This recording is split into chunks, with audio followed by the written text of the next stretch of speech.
Hello students, welcome to Aryam English classes. Aryam English classes में आप सभी का स्वागत है। आइए आज क्लास 12 एक्सीलेंट बुक से 5C को हल करते हैं। इसके पहले हम 5B तक हल कर चुके हैं। अगर आप नहीं देखें तो वीडियो देख लीजिए। यह क्लास 12 एक्सीलेंट ग्रामर के नाम से प्लेलिस्ट है, उसमें भी देख सकते हैं, या डायरेक्टली आप सर्च कर लें exercise 5B assertive sentence exercise 5B from excellent book class 12 by Ramesh sir, तो भी आ जाएगा। यह चैनल का नाम आर्यम इंग्लिश क्लासेज। अब देखते हैं पहला वाक्य जो है, इसमें थोड़ा सा मिक्स्ड सेंटेंस भी दिया है, मतलब थोड़ा एक वाक्य से अधिक 2 वाक्य की भी दिया है, और यस या नो टाइप दिया है। तो इसके बारे में हम यस या नो टाइप तक ऐसे इंट्रोगेटिव सेंटेंस पढ़ा चुके हैं पीछे, उसी से रिलेटेड देखिए है इंट्रोगेटिव सेंटेंस। यहाँ यस या नो आने पर सब्जेक्ट और वर्ब को पिछले वाक्य से दोबारा लिखते हैं, या तो replied in the affirmative, replied in the negative का प्रयोग करते हैं। ये सभी कुछ रूल्स हैं, पिछले वीडियो में हम आपको बताए हैं। तो इसके रूल्स एसर टू सेंटेंस का, ठीक है, रूल्स एंड उसका जो है एग्जाम्पल वाली एक्सरसाइज है उसमें, ये आप किताब से पढ़ लीजिए। तो चलिए देखते हैं, पहले एक एक एक्सरसाइज करके पूरा समझते हैं। ध्यान से आप देखिए और नोट भी कर सकते हैं आप। Will you be here for the next few minute, C said, उसने कहा क्या तुम यहाँ अगले कुछ मिनट तक रहोगे। यस आई आंसर्ड, हाँ मैंने उत्तर दिया। तो इसका इनडायरेक्ट क्या होगा, पूछ रही है तो सी आस्क्ड कर दीजिए। सेट का सी आस्क्ड, पहले आप करेंगे सी आस्क्ड, उसके बाद यहाँ विल फर्स्ट टाइप है, इफ़ लगा देंगे। अब यहाँ देखिए आई, मैं उत्तर दिया तो मतलब मुझसे ही पूछेगी, इसलिए आप यहाँ मी भी लगा सकते हो, डायरेक्ट लिख सकते हो या कोष्टक में भी लगा सकते हो। She asked me if, she asked me कर दीजिए। उसके बाद इफ़ यू बी, यू को आप मी के अनुसार आई कर देंगे। आई के साथ देखिए सैल भी लगता है, वुड, और मॉडर्न इंग्लिश में वुड भी लगता है, ये इसलिए आप आई शुड भी कर दीजिए या आई वुड भी कर देंगे, दोनों सही रहेगा। इफ़ आई वुड भी या आई शुड भी। मॉडर्न इंग्लिश में सबके साथ वुड लगने लगा, इसलिए वुड भी कर सकते हो, बाकी आई के साथ सैल लगता है इसलिए शुड भी कर सकते हो। इफ़ आई शुड भी, हियर का देर हो जाएगा, हियर का क्या हो जाएगा, देयर। फॉर द नेक्स्ट मतलब फॉलोइंग फ्यू मिनट्स हो जाएगा। उसके बाद देखिए आगे है आई, यस आई आंसर्ड, तो इसका हो जाएगा आई आंसर्ड। देखिए इसका आंसर्ड का आप रिप्लाइड कर दीजिए, आंसर्ड भी कर सकते हैं, कोई दिक्कत नहीं है, लेकिन आई रिप्लाइड कर दीजिए, क्योंकि ये बताया गया ना यस या नो वाले में सेड को रिप्लाइड में बदल देते हैं, तो आप आंसर्ड को भी रिप्लाइड में बदल सकते हो। आंसर्ड माने भी उत्तर, इसलिए उसको भी लिख सकते हो। I replied in the affirmative, yes के नाते आप क्या कर देंगे, affirmative, I replied in the affirmative. या आप इसको ऐसे खींचते हैं, I replied that I would, I would subject और वर्ब को पीछे लिख सकते हैं, आई वुड लिख सकते हो, या आई वुड बी, इतना भी लिख सकते हो, या I would be there for the next following few minutes, इतना भी लिख सकते हो। कुछ किताब में आपको बताया पूरा वाक्य लिख देना चाहिए, तो वो भी सही है। सब्जेक्ट और वर्ब को लिख देना चाहिए, आई वुड बी मेन वर्ब तक लिख सकते हो, वो भी सही है, या आई वुड केवल साइकिल तक लिख दो, वो भी सही है। तो इसलिए कोई भी गलत नहीं होने वाला है, इतने सारे इसके रूल्स हैं।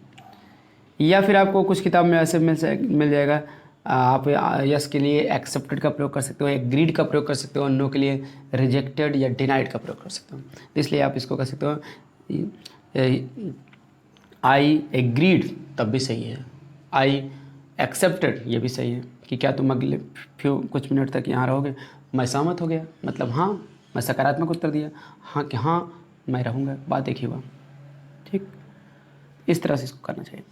व्हाट डू यू मीन, आपका क्या मतलब है, आज द बॉय, लड़के ने कहा। How can I book be useful for killing a rat, एक किताब चूहे को मारने के लिए कैसे उपयोगी हो सकती है, कैसे इस्तेमाल की जा सकती है। तो देखिए है द बॉय आस्क्ड, पहले आप करेंगे द बॉय आस्क्ड, क्योंकि पहले सब्जेक्ट लिखना चाहिए इनडायरेक्ट में, उसके बाद आस्क्ड लिखेंगे। द बॉय आस्क्ड, ठीक है। ऑब्जेक्ट आप एक मान लीजिए, मी मान लीजिए या हिम भी मान लीजिए। वाट का वाट ही रहने दीजिए, वाट मी माने हो तो आई हो जाएगा, डू तो हट ही जाएगा कि प्रेजेंट टेंस पे है, तो मीन का सेकंड फॉर्म मीन्ट हो जाएगा, वाट आई मीन्ट। उसके बाद अगला वाक्य आप जोड़ दीजिए, एंड से जोड़ेंगे, क्योंकि दोनों अगर एसर2 रहते हैं या दोनों इंट्रोगेटिव रहते हैं, यानी दोनों एक ही कैटेगरी के रहते हैं, एक ही प्रकार का वाक्य रहता है, एसर2 या इंट्रोगेटिव जो भी है एक ही प्रकार, तो हम उसको एंड से जोड़ देते हैं। तो एंड से जोड़ दिए, उसके बाद एक शब्द एंड लगा देते हैं, ये फुल स्टॉप हट जाता है। तो उसके बाद ठीक है, हाउ है तो हाउ ही रहने दीजिए, एंड ठीक है। तो हम दूसरे से कहेंगे लड़के ने मुझसे पूछा कि मेरा क्या मतलब था, ठीक है। एंड हाउ हाउ का हाउ ही रहेगा, हाउ क्योंकि दोनों वाक्य को जोड़ने के लिए लगा है, ये हाउ तो अगला कंजक्शन वो लगा है, ये एंड फुल स्टॉप को दूर करने के लिए। एंड हाउ का हाउ ही रहेगा। A book, how a book, उसके बाद जो है कैन का कुड हो जाएगा। And how a book could be used for killing A rat, क्योंकि दूसरे से हम जो बताएंगे उसी का लिखेंगे ना, हम दूसरे से ये कहेंगे लड़के ने मुझसे पूछा कि मेरा क्या मतलब था और मैं एक किताब को कैसे यूज कर सकता था for killing a rat, rat को मारने के लिए। आगे है कमला सेड टू मी, कमला ने मुझसे कहा why do you not lend me your pen, तुम मुझे अपनी किताब क्यों नहीं उधार देते हो। I will return it whenever you want, मैं इसे वापस कर दूंगी जब कभी तुम चाहोगे। कमला नहीं, सॉरी कमल है, लड़का है। और जब कभी तुम चाहोगे, प्लीज़ हेल्प द नीडी, कृपया ज़रूरतमंद की मदद करिए। तो जाए कमल सेड टू का आस्ट कर दीजिए, आस्ड मी, ठीक। मी मान लीजिए दिया भी है, सॉरी। उसके बाद वाई का वाई कह देंगे why do you not lend, तो यू का मी के अनुसार आई हो जाएगा, डू का हो जाएगा did, why I did not, lend का लेंड ही रहेगा। मी का कमल के अनुसार हिम हो जाएगा, योर का मी के अनुसार माई हो जाएगा, माई पेन। उसके बाद देखिए अगला वाक्य असर्टिव है, तो उसको हम अलग, ये देखिए इंट्रोगेटिव है, ये असर्टिव है, तो अलग रहता है तो उसको 3 प्रकार के शब्दों से जोड़ते हैं। पहला एंड रहता है, दूसरा रिपोर्टिंग वर्ब और कंजक्शन अगले वाक्य के अनुसार। तो आप यहाँ पहले कर दीजिए पेन के बाद एंड, उसके बाद अगला वाक्य है, ठीक है, असर्टिव है तो आप सेड दैट भी लगा सकते हो, टोल्ड भी कर सकते हो। टोल्ड लिखोगे तो ऑब्जेक्ट लिखना पड़ता है, एंड टोल्ड मी, ठीक है, टोल्ड मी यह भी कर सकते हो, एंड सेड दैट भी कर सकते हो, तब मैंने लिखे। आई का क्या हो जाएगा, कमल के अनुसार ही, बिल का वुड हो जाएगा, रिटर्न इट आगे सब कर देंगे, व्हेन एवर, फिर यू को मी के अनुसार आई हो जाएगा, और वांट का वांटेड हो जाएगा, व्हेन एवर आई वांटेड, इतना हो जाएगा। प्लीज़ हेल्प द नीडी, अब यहाँ देखिए बार बार जोड़ना अच्छा नहीं लगता है, 2 वाक्य से ज़्यादा, तो आप नया वाक्य बना दिया करिए। तो नया वाक्य हो जाएगा, यहाँ से तोड़ के ना जोड़ के अब नया वाक्य बनाएंगे।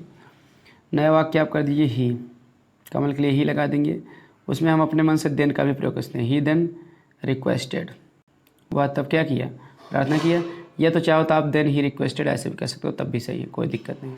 देन का प्रयोग मेन वर्ड से पहले भी किया सकता है, शुरुआत में भी किया सकता है, देन ही रिक्वेस्टेड या ही देन रिक्वेस्टेड, ठीक है। रिक्वेस्टेड के बाद मी आप लगा दीजिए, कि ऑब्जेक्ट पता ही है, सुनने वाला मी है। ही लगा देंगे पहली बार, क्योंकि कमल लिखे हैं, बार बार लिखना अच्छा नहीं माना जाता है नाम।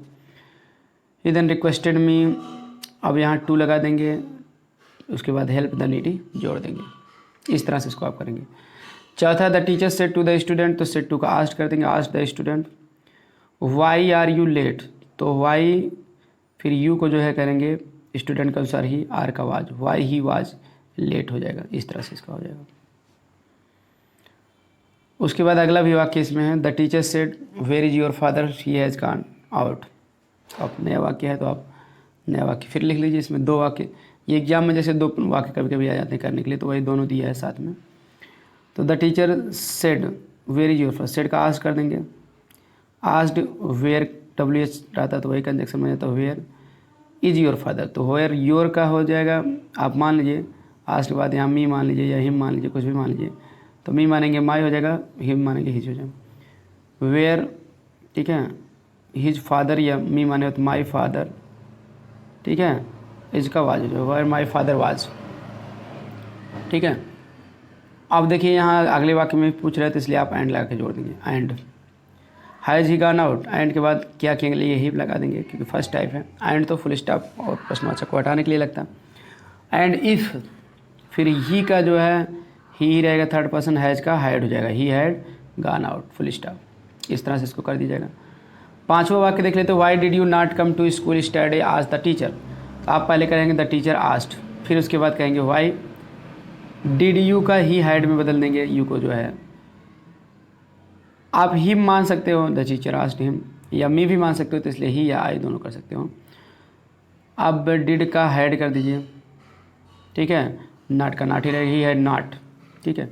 कम का गो होता है तो इसलिए नॉट के साथ गान कर देंगे, ही हैड नॉट गान टू स्कूल स्टडी का क्या हो जाता है, द प्रीवियस डे कर देंगे। किताब में सब दिया गया, कौन किस में बदला जाएगा।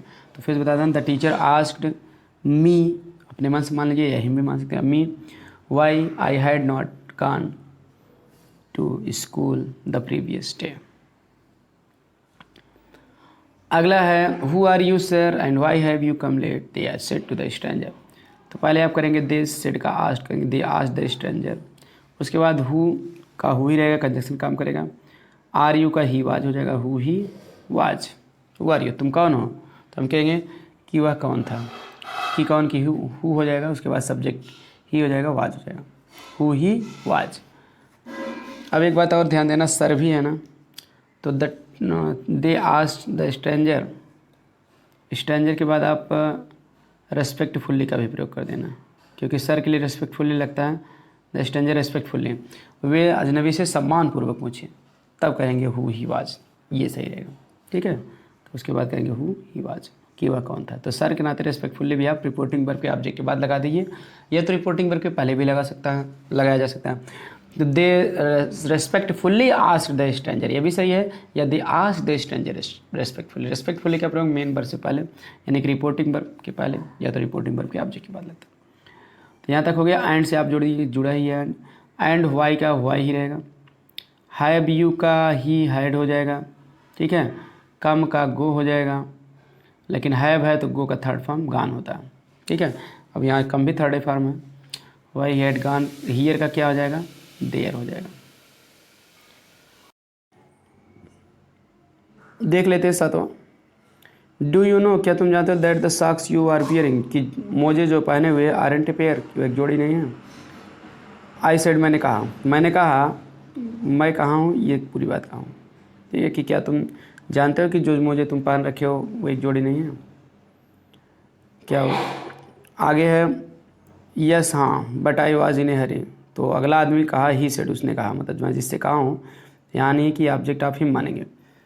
बट यस हाँ, कहे कि हाँ मैं जानता हूँ।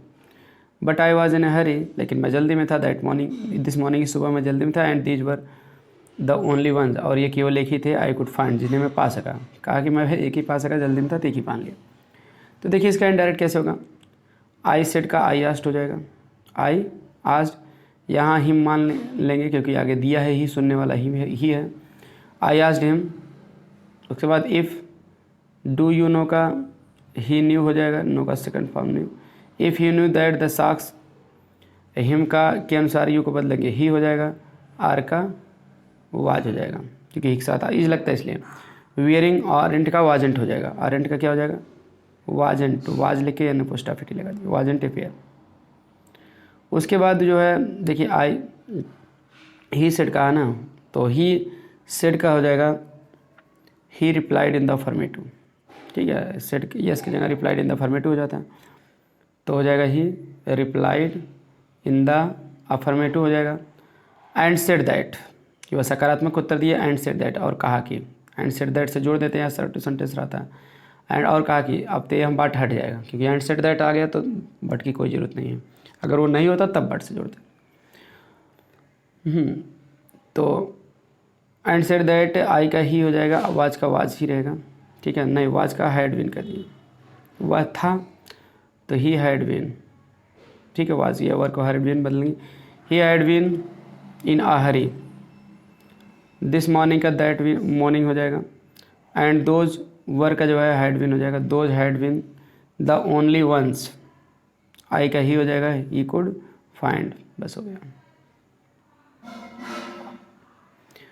अगला है I said to the guest. तो I said to the guest का हो जाएगा, आई आस्क्ड द गेस्ट हो जाएगा। उसके बाद इफ़ लगेगा, इफ़ यू का ही हो जाएगा, आर का was. If he was comfortable, here का देयर हो जाएगा। नवा है सी सेड, उसने कहा, can you tell me the way to the nearest hotel, क्या तुम नज़दीकी होटल का मार्ग बता सकते हो। नो नहीं, रिप्लाइड द मैन, आदमी उत्तर दिया, आई एम ए स्ट्रेंजर, मैं एक अजनबी हूँ। तो सीधी सी बात, कहने वाले सी है, सुनने वाला अजनबी है। तो सी आस्क्ड ए स्ट्रेंजर, क्यों एक अजनबी से पूछिए। स्ट्रेंजर के बाद जो है स्ट्रेंजर आप लिख देना। उसके बाद इफ़ हो जाएगा, यू का स्ट्रेंजर के अनुसार ही हो जाएगा, कैन का कुड हो जाएगा। If he could tell me का सी के अनुसार हर हो जाएगा, the way to the nearest hotel, सब कुछ वही हो जाएगा। उसके बाद अगला वाक्य लिखेंगे, रिप्लाइड द मैन। तो आप सबसे पहले कहेंगे द मैन रिप्लाइड, रिप्लाइड कर देंगे नो के नाते, इन द निगेटिव कर दीजिए, इन निगेटिव या in the negative. Replied in the negative, replied in negative कर दीजिए। उसके बाद एंड सेड दैट से अगला वाक्य जोड़ दीजिए इसमें जो है एंड सेड दैट, और कहा कि एंड सेड दैट, कहा कि क्या कहा, आई का ही हो जाएगा, एम का वाज होगा, ही वाज ए स्ट्रेंजर। आगे है 10वां, व्हाट मेक्स यू वरीड, तुम्हें क्या चिंतित बनाता है, said the man to his wife, she said only the long separation of my children. ठीक, तो देखिए she said the man to his wife, आदमी ने अपने पत्नी से कहा, तो इसमें हो जाएगा द मैन, सेड का आस्क्ड हो जाएगा क्योंकि पहला वाक्य क्या है, प्रश्न आ जाएगा। The man asked his wife कर दीजिए, उसके बाद आस्क्ड हिज वाइफ, अपनी पत्नी से कहा। उसके बाद आपको करना क्या है, व्हाट कंजक्शन का काम कर रहा लगा दीजिए, व्हाट। अब देखिए यहाँ व्हाट कंजक्शन का भी काम करेगा, प्रश्नवाचक का कर रहा है, जोड़ेंगे तो कंजक्शन का। और सब व्हाट एक ऐसा शब्द है जो सब्जेक्ट का भी काम करता है, ऑब्जेक्ट का भी काम कर सकता है। ठीक है, तो कभी कभी कुछ डब्ल्यूएच टाइप वर्ड सब्जेक्ट और ऑब्जेक्ट का भी काम करते हैं। ये सब्जेक्ट का काम कर रहा है इसलिए इसके तुरंत बाद मेक्स लग जाता है। जैसे हु नहीं, हु काल्सी तुम्हें कौन बुलाता, हु सब्जेक्ट भी है, उसके तुरंत बाद वर्ब की फर्स्ट फॉर्म आ गई, यस हु काल्सी तुम्हें कौन बुलाता है। उसी तरह से यहाँ व्हाट मेक्स यू, तुम्हें क्या बनाता है, तो व्हाट यहाँ सब्जेक्ट का काम कर रहा है, कंजक्शन का भी काम कर दिया। मेक्स वर्ब है प्रेजेंट इंडेफिनिट टेंस का, तो इसका हो जाएगा मेड। व्हाट मेड, यू का कहने वाला तो आदमी है, सुनने वाली उसकी पत्नी है, तो ऑब्जेक्ट उसकी पत्नी है, तो यू का पत्नी का अनुसार हो जाएगा her. What made her worried, worried आपका एक एडजेक्टिव है, हमेशा वर्ब की थर्ड फॉर्म पास्ट पार्टिसिपल को एडजेक्टिव का काम को करती है, विशेषण की है, पास्ट पार्टिसिपल माने भूतकालीन विशेषण की है। तो यहाँ व्हाट मेड हर वरीड हो जाएगा। यहाँ तक क्लियर हो गया, फिर समझ लीजिए। The man asked his wife what made her worried, क्योंकि आदमी ने अपनी पत्नी से पूछा तुम्हें क्या चिंतित करता है, चिंतित बनाता है मतलब चिंतित करता है। हम दूसरे से ये कहेंगे आदमी ने अपने औरत से पूछा कि उसे क्या चिंतित करता था या क्या चिंतित बना देता था। उसके बाद देखिए अगला वाक्य पे आ जाएंगे, हम यहाँ फुल स्टॉप कर देंगे। सी सेड, उसने कहा, only the long way up, तो यहाँ आप सी सेड का आप कर दीजिए, सी यहाँ सेड को रिप्लाइड भी कर सकते हो। तो इस तरह से आप सेड को रिप्लाइड में भी कर सकते हो, उत्तर दे रहा, लेकिन आप कोई जरूरी नहीं यस, आप यहाँ सेड को सेड भी करोगे तो गलत नहीं है। ठीक है, यस या नो तो आया नहीं, तो सी सेड दैट कर सकते हो। ठीक है, सर्टो सेंटेंस सेड दैट ही कर दो, ऑब्जेक्ट नहीं है।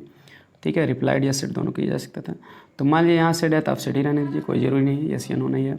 सी सेड दैट, ठीक है, दैट से जोड़ दीजिए, दैट के बाद only the long separation of माई का आप ठीक है, कौन कही है, सी लड़की है, वाइफ कही है, तो इसलिए माई का हर कर देंगे। She said that only the long separation of her children, इस तरह से ये हो जाएगा। एक बात आपको और बता देना है, ये ही एक्सरसाइज सेम टू सेम आप 5C, ठीक है, आगे फिर पढ़ेंगे।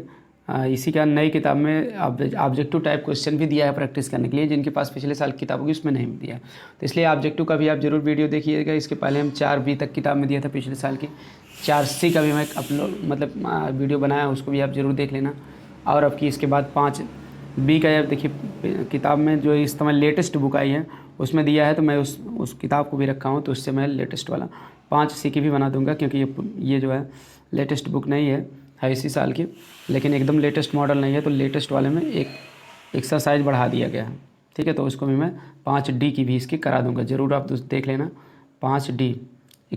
ठीक है, इसी सर टू सेंटेंस इंट्रोगेटिव का ही, तो उसमें जो है 5 वाक्य दिए रहेंगे, उसका आपको ऑब्जेक्टिव रहेगा कौन सा सही है बताना होगा, तो उसमें भी आपको ये मिल जाएगा। फिर आगे देख लेते हैं फटाफट।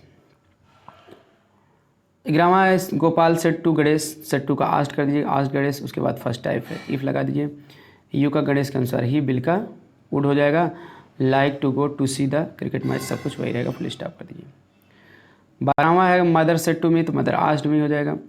डू यू, ठीक है, तो इफ़ यू का आई हो जाएगा मी के अनुसार, डू, ठीक है, डिड हट जाएगा तो हैड में बदल जाएगा, इफ़ ही हैड, गो का गान हो जाएगा, गान टू स्कूल, तो उसके बाद आई रिप्लाइड यस, तो आई रिप्लाइड इन अफर्मेटिव हो जाएगा, बस बात करें। हरी सेड टू राम, तो हरी आस्क्ड राम कर दीजिए। हैव यू, तो इफ़, ठीक है, इफ़ ही हैड, हैव का हैड हो जाएगा। कंप्लीटेड योर का जो है राम के अनुसार हिज हो जाएगा, his homework, his homework. Ram said no, तो अब ये टू है ना, तो राम सेड नो, तो राम रिप्लाइड, ठीक है। अब देखिए नो को रिप्लाइड मतलब कि दो तरीके से बदलते हैं। नो को रिप्लाइड इन द निगेटिव में बदल सकते हैं, या तो सब्जेक्ट ऑफ वर्ब पिछले वाक्य से दोबारा लिख देते हैं। तो यहाँ थोड़ा सा लंबा सा डायलॉग है, तो ऐसे वाक्य में आपको बेटर होगा सब्जेक्ट ऑफ वर्ब वाली स्टाइल अपनाइए। ठीक है, अगर इतना ही होता है रिप्लाइड इन द निगेटिव करके छुट्टी ले लेते। ठीक है, तो आप और आगे कुछ कहा भी नहीं गया, इसलिए आप इसको दोनों तरीके से बना सकते हो फिलहाल।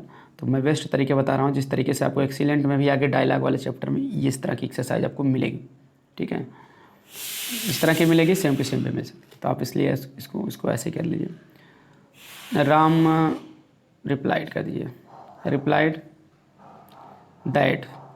ठीक है, तो इसको आप मतलब शार्ट में कहा जाता है स्पोकन में, तो आप डायलॉग है तो उसको आप फुल में पूरा अपनी तरफ से वाक्य बना के कहना चाहिए। कि जैसे हरि ने राम से पूछा क्या तुम अपना काम पूरा कर लिए हो गृह कार्य, तो राम ने कहा नो, नुक मतलब मैं नहीं पूरा किया हूँ। तो हम दूसरे से कहेंगे डायरेक्ट में, नुक मतलब वह नहीं पूरा किया था। ठीक है, तो इसलिए आप कहेंगे Ram replied that he had not completed. ठीक है, नुक मतलब ही, आई नो नहीं, नुक मतलब no, I am not complete, I have not complete. तो जगह Ram replied that he had not completed, he had not completed भी लिख सकते हो, या शार्ट में आप ही हैडेंट का भी कर सकते हो। ठीक है, तो यहाँ क्या है कि हरी सेड, हरी देखिए दोबारा कह रहा है, हरी फिर कह रहा है ना, एक बार कहा था तो फिर कह रहा है। तो हरी देन सेड, हरी देन सेड, देन अपने मन से हम लगाते हैं, हरी देन सेड कह दो, या देन हरी सेड ऐसे भी कर सकते हो। देन नहीं भी कहोगे तब भी चल जाएगा, कोई दिक्कत नहीं है। लेकिन सॉरी सेड नहीं करोगे क्योंकि दूसरे में भी पूछ ही रहे हैं, तो इसलिए आस्ट कर दिए। हरी देन आस्ट, हरी ने तब पूछा, तब की अंग्रेजी अपने मन से आप लगाते हो डायलॉग में, नहीं भी लगाओगे तो गलत नहीं होगा, हरी आज तब भी सही है। हरी देन आस्ट हिम, या देन हरी आस्ट हिम, कहीं कहीं मिल जाएगा आपको देन शुरू में, वो भी सही है, कोई दिक्कत नहीं। हरी ने तब उससे पूछा, या तब उस हरी ने उससे पूछा।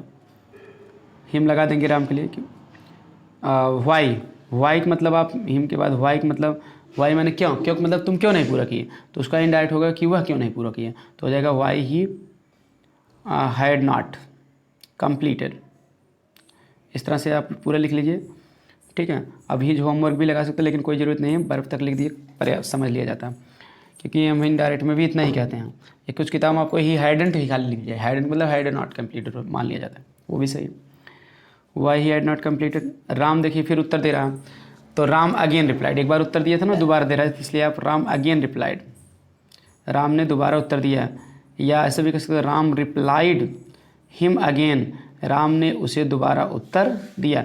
अगेन भी हम वाक्य की सुंदरता बढ़ाने के लिए अपने आप दोबारा शब्द आ रहा है तो लगा देते हैं, पुनः या दोबारा, नहीं भी लगाओगे तो गलत होने वाला नहीं है। Ram replied him again, Ram ने उसे दोबारा उत्तर दिया। ठीक है, अब यहाँ देखिए because I could not get time ना, देखिए इसको दो तरीके से बना सकते हो। अब उसके बाद दैट करेंगे conjunction, replied him again that, कि अब यहाँ आप बिकॉज को हटा के आप डायरेक्ट कर दीजिए he, because he could not get time, क्योंकि हम दूसरे से ही कहेंगे ना कि राम ने उसे दोबारा उत्तर दिया क्योंकि वह समझ नहीं पाया था। इतने से भी आप काम चला लेंगे, नहीं तो आप बिकॉज का भी प्रयोग करना चाहते हो तो कर सकते हो, बता दे रहे हैं आप। क्योंकि ऐसे भी कर सकते हो कि राम ने उसे दोबारा उत्तर दिया कि वह नहीं पूरा किया था क्योंकि वह समझ नहीं पाया, तो आपको फिर से लिखना पड़ेगा बिकॉज ही, दैट के बाद अगर बिकॉज लगाना चाहो तो आप कह सकते ही हैड नॉट, राम ने उसे उत्तर दिया ही हैड नॉट कंप्लीटेड, इतना लिखोगे, तब लिखोगे बिकॉज, फिर करोगे आई का ही कुड नॉट गेट टाइम। आगे आपको जो है देखिए दो वाक्य और दिए गए हैं। 14वां वाक्य द ट्रेवलर सेड, अब यहाँ सेड को आप आस्क्ड कर दिए क्योंकि ये प्रश्नवाचक वाक्य है। आस्क्ड के बाद जो है आप यहाँ यू को मान लीजिए, पीजेंट के अनुसार हिम मान लेंगे, या द पीजेंट कह दीजिए, आस्क्ड द पीजेंट। ठीक है, कौन सुनने वाले कौन है, पीजेंट है, फार्मर। आज द पीजेंट मान लीजिए, या हिम भी मान सकते थे, कोई दिक्कत नहीं। किसान से पूछा यात्री ने, क्या पूछा, हाँ कैन यू टेल मी, तो कैन यू का इफ़ ही हो जाएगा पीजेंट के साथ, कुड टेल मी का हिम हो जाएगा, if he could tell him the way to the nearest inn, ये पूरा हो जाएगा, उसके बाद फुल स्टॉप लगा देंगे। ठीक है, उसके बाद जो है सेड द पीजेंट, पीजेंट ने कहा, तो आप यहाँ आप करेंगे द पीजेंट रिप्लाइड कर देंगे, रिप्लाइड यस है ना, तो रिप्लाइड इन द अफर्मेटिव कर दीजिए। ठीक, या फिर आप कैसे the peasant replied that he could कह दीजिए बस। ठीक है, दैट ही कुड टेल, कि हाँ वह बता सकता था, ऐसा भी कर सकते हो। सब्जेक्ट ऑफ वर्ब को दोबारा लिखो, या तो रिप्लाइड इन द अफर्मेटिव कर, replied that he could tell, कहीं कहीं तो आपको ही कुड ही मिल सकता था, ही बता सकता था, मतलब बता सकता था, तो ही कुड टेल कर दीजिए, या कहीं कहीं he could tell the way to the nearest inn, पूरा वाक्य भी लिखा सकता है, सब कुछ कर सकते हैं, क्योंकि हम इनडायरेक्ट में हमारे ऊपर है ना कि हाँ उत्तर दिया कि वह बता सकता था, हाँ कि हाँ उत्तर दिया कि वह बता सकता था, इतना भी कर सकता हूँ, उत्तर दिया कि वह नज़दीकी होटल का मार्ग बता सकता था। तो कुल मिला के सब्जेक्ट और वर्ब तक लिखना जरूरी है, बाकी आपकी इच्छा, पूरा वाक्य लिखो या ना लिखो। तो the peasant replied that he could tell, बस इतना लिख दीजिए वर्ब तक। अब उसके बाद जो है यहाँ देखिए एक और वाक्य है, अगर आप फॉर्मेटिव करेंगे रिप्लाइड इन द फॉर्मेटिव तब भी सही है। एंड सेड, अब उसके बाद यहाँ एंड आस्क्ड कर देंगे, क्योंकि अगला वाक्य क्या है, ये तो यस है तो अफर्मेटिव है, अगला वाक्य इंट्रोगेटिव है, तो एंड आस्क्ड कर देंगे।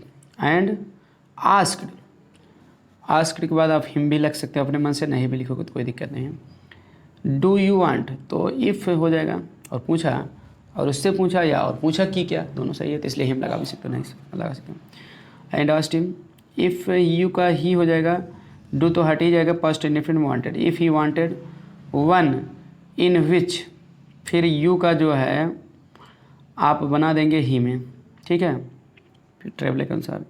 इफ़ ही कैन का कुड हो जाएगा, कुड स्पेंड द नाइट, ठीक है। If he wanted one in which he could spend the night. 15वां वाक्य, the wolf said to the lamb, भेड़िए ने लैम्प से कहा, तो यहाँ सेड टू का आस्ट हो जाएगा, आस्ट द लैम्प।